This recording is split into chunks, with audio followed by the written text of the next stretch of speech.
سورة السجدة وقد بنسي. أعوذ بالله من الشيطان الرجيم. بسم الله الرحمن الرحيم.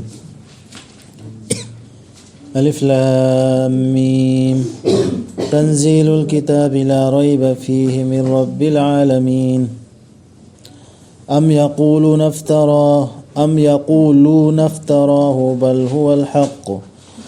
هو الحق من ربك لتنذر قوما ما آتاهم من نذير من قبلك لعلهم يهتدون. الله الذي خلق السماوات والأرض وما بينهما في 6 أيام ثم استوى على العرش ما لكم من دونه من ولي ولا شفيع أفلا تتذكرون. يدبر الأمر من السماء إلى الأرض ثم يعرج إليه في يوم كان مقداره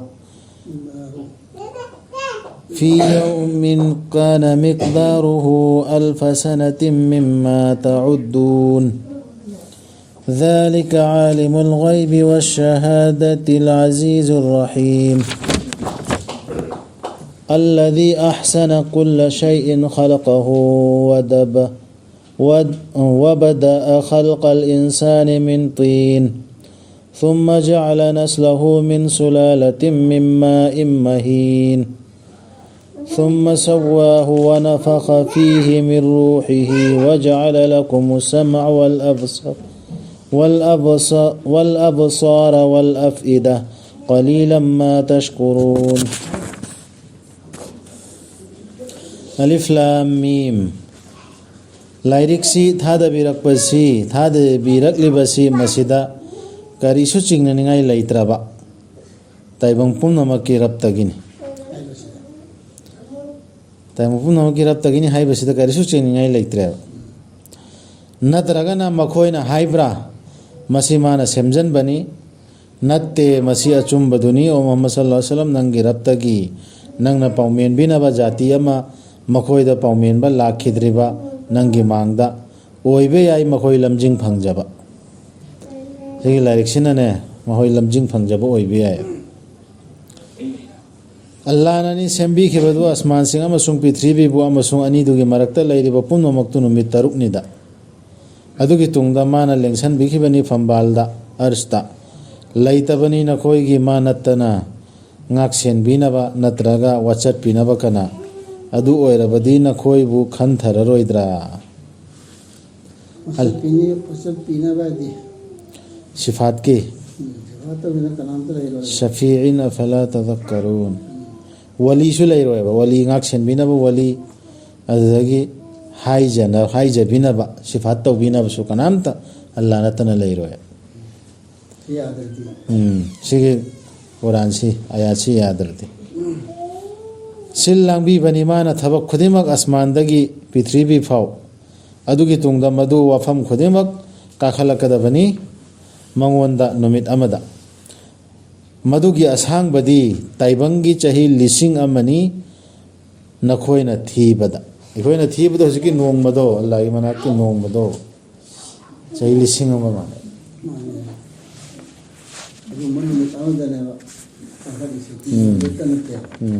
कोई पार्बन नोमुदुना तेवा अल्लाह मनाते यौरी से सही कोई पार्बन नोमने हाय जोदुन ते सही लिसिंग हम कोई ना थी मक्सिमान सिली तो खुद मक से वही तो थब दुनिया वही तो थब खुद मान सिली तो खुद मक से अल्लाह यौरी लोना अल्लाह यौदबम भयाव दे इसाना तो याव दे याव मत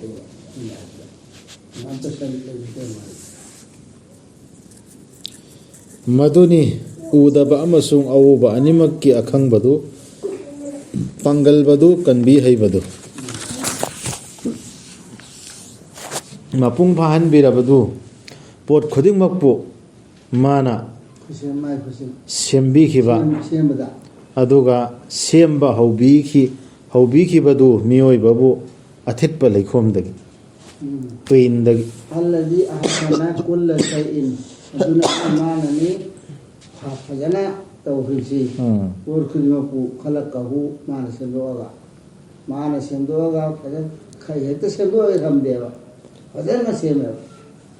وبدأ خلق الإنسان أدوه خلق سيم باهي خلق هو دي ما نسيم خيالي تو خلق هذا لامو تجلي سيم باهي سيم باهي وبدأ هو كبني خلق الإنسان ميوي سيم بسي ميوي بسيم بسي ما هو كبني ليكون دقي ليكون دقي هاي كون دقي هاي أم ده هاي ما مياو ده سيم بسي هو بس ليكون ده هو بيعلم يلا أنا هو كم كان الله كاري تقول ما لا كان كره وفلو هاي لقى أم تكايري برا كاري نو يقول كم من تيجي أبي تاكل وانا يقول لقى في برتم نام سيم بسي إنسان से सेम से लेवाते सेम से मोमो पोसेम द्रो अदो मने इंसान से जो अल्लाह ना हाय पोसे सेम अदो ने बा रू का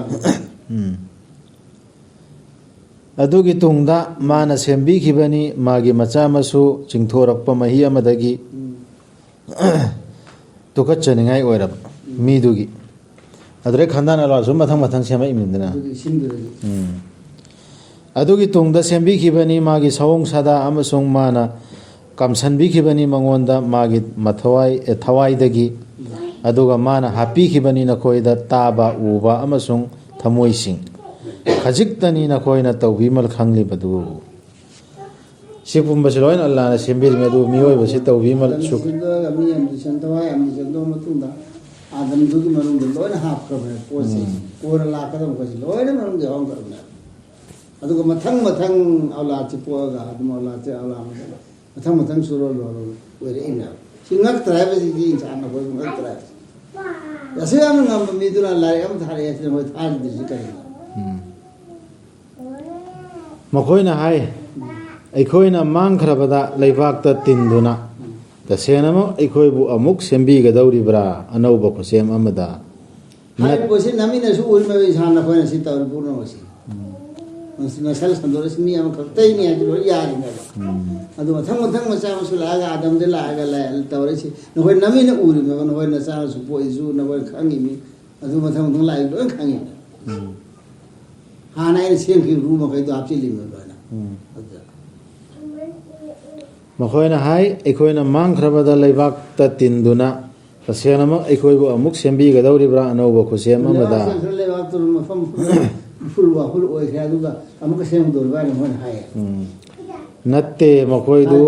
मखोइगी रबका उनगनी हाइबदुदा थाजदबा सिंगी हाय से सिगा मंगा पथवा आई तौरसदा होन याद सिन थाजदबा अमा होगकने थाजदबा कुफुर तौबना हायो नखोइगी थवाई लौगनी सिहन्नबा फरिस्तादुना महाक अदुदा नखोइबु सिन्नखिबा नखोइबु थवाई लौगनी सिन्नखिबा फरिस्तासिंदो नरकुल मोतो अदुन लौहनगना अदुगिदो थवाई लौगना अदुगी तुंगदा नखोइगी रब्ता नखोइबु हलहनबिरक्कदबनी अदुगिदु कनामना लौबा ngamde सु नखोइ खल्लिमे खंगिना मातल मात लहलिमे उरम लबदी नंगना मरा लेबसिंगना मरु लुक थगदबदु मखोइगी रब की मांगदा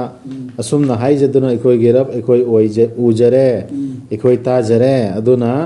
हंदुना थाबियो अखोइबु ताइबंगदा अखोइना तौजनबा अफबा तसेंगनमा अखोइ चेतना थाजरे इन मित्र हाइदोर सी जेसेल होबा हाइदो पिरि सेमे आइदी सोइना हरकने ओ अखोन ओन रे सी नोमन तर नोमदे मुजरिम न कोइना मरा लेसिंग हरकदोर मेवा अखोइ अमता हलनबियोन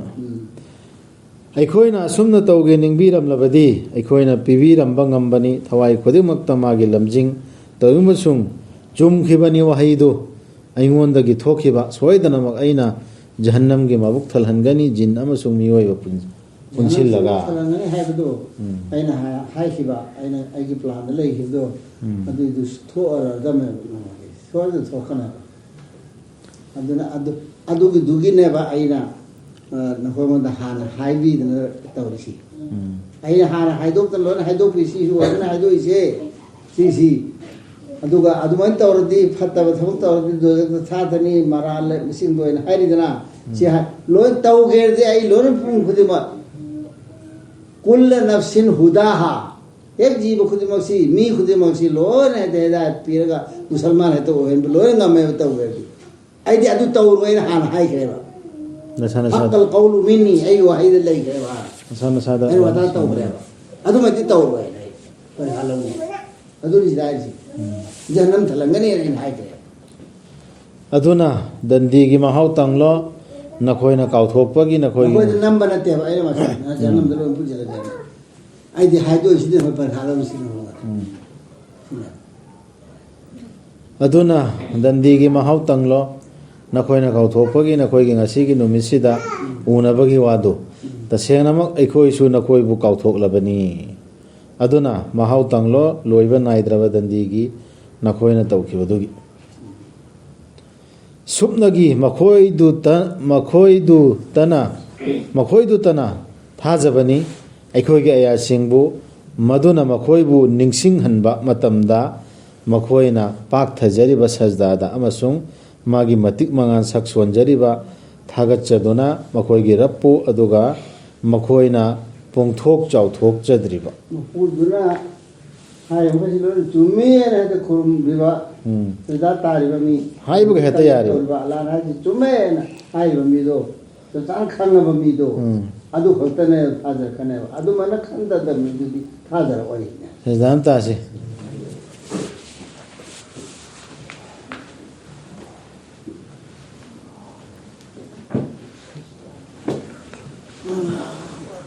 sajda ba harisi rasulna tarambagi tarime maru oi basida artha sidi eni allah na look pa have na mi allah na bahar di yare na da sarinda to du adu le sada harsi kana na gari hairi si mathang da na chingchang chingna dal lai taba agon namaz taru sada si su symbol kha oi be wani ne asem allah na have du yad da allah puning chang da sada la am taru su karim ka mana haibe illa matung da ni kana si khaidok na jai makhoigi nakan singna manan gan singna phamung singdagi aduga makhoina kaujai makhoigi rappu kijana amasung asaga loinana si ahingi namaz gi maramdani aya chida pallisi amasung aikhoina makhoida pibi khiba adudagi khars taujai allah gi lambida nafal ne ka nafal oiro sunat hairo nafal bu hairo faidagi fabana masidi ahingi namasidina tahajjud ki tarawih gi namasi adugi namazu da ma tumbadagi hawatna nawalam daida hingda hawatna solidu namaz da tawri dua tawdu dua si dua ni yaduna rabbahum wa mapu da kawri bahar se ma manu da niru me nabi ne ne tum ghar de fajar so hawat pante ne kai ingen thawai amatana khangde makhoi gi da makari lotuna thambiri bage haibadu mitching harau janaba mana oina makhoina tawjakiba adugi mit harau bahar si arbi londane pothaba rum sine thawai am phona khangde fi salam aigi pothafam di namaz ni na rasul habdu aigi mitchi harau gi ne na hai me wahid adu pothafam hai ai pothafam di namaz thawai am tana khangde hairi ba mai manasi kari no tham misi lot allah unar khangada me ba ada mai kari phangada rum hai si adu sidadi mahzab chatpa kangu na di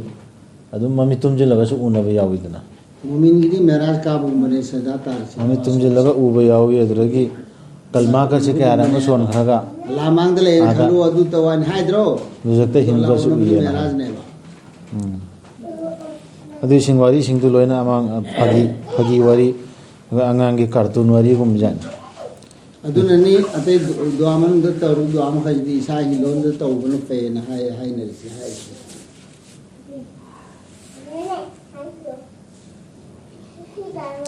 adu oirabadi thajaba amaga managadra singnabaga loina haiba indaba amaga manadabani makhoidu singnaba loina haiba indaba de ayasi aura amatung da ayasi rachatabdu